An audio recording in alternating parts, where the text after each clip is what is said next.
I want to say one more thing before we move on to the other 2-5-1 pattern. If you look at the voicing that we're using for the C minor 7th, it's really a minor 9. That voicing in itself is a root position E flat major 7 chord. The E flat major triad with the major 7 on top. So if you prefer, instead of finding the chords the two ways that we talked about, you can go ahead and just go up a minor 3rd. We want a C minor 7th, go up to E flat, and play a major 7th over the top. It's not going to change where it goes there. And then you can use the same concept for a major 7th.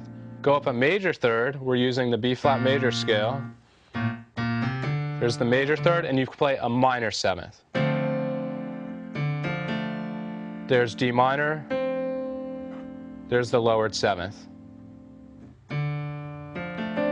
So, we can think one of 3 ways. I've already covered the 2 ways.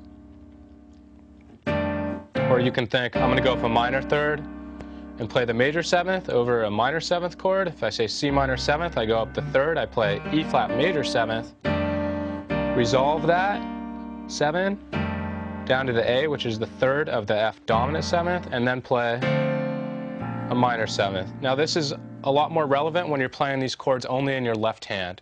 C minor 7th, go ahead up to E flat, play that major 7th chord, resolve that B flat downward,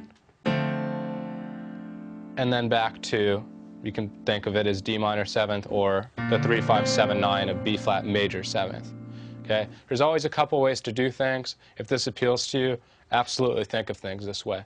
The last thing I want to mention in this formation, when you're playing this major 7th, you do have some options. We're playing 3-5-7-9.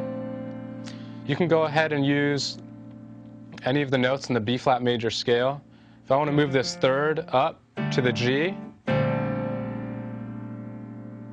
that's really just 3-5-6-9 as far as degrees go. So we can play D, F, A, C like we've been doing. We also can say that's just the D minor 7th, a major 3rd away. We can bring that F up to the G, or we can bring that A down to the G. There's not a huge difference between these. Let's go back and bring this A down to the G. So those are the 3. Okay, by itself,